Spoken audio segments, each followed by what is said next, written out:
कुरैश का ग्रोह काबा में मौजूद है। वो आपस में रसूलुल्लाह सल्लल्लाहु अलैहि वसल्लम के बारे में बातें कर रहे हैं।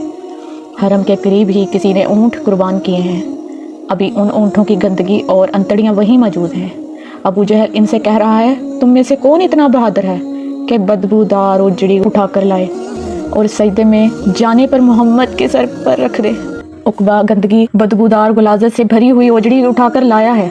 वो रसूलुल्लाह सल्लल्लाहु अलैहि वसल्लम सजदा करने के लिए झुके तो इसने उजड़ी आपकी गर्दन और कंधों के ऊपर रख दी।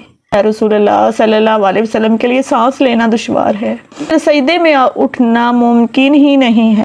यहाँ मौजूद तमाम लोग रसूलुल्लाह सल्लल्लाहु अलैहि वसल्लम को इस हालत में देखकर कहके लगा रहे हैं। इन लोगों को यकीन है कि मोहम्मद सल्लल्लाहु अलैहि वसल्लम अब कुछ ही देर के मेहमान हैं। एक औरत इधर से गुजरी तो ये मंजर देखकर इसे रहा नहीं गया।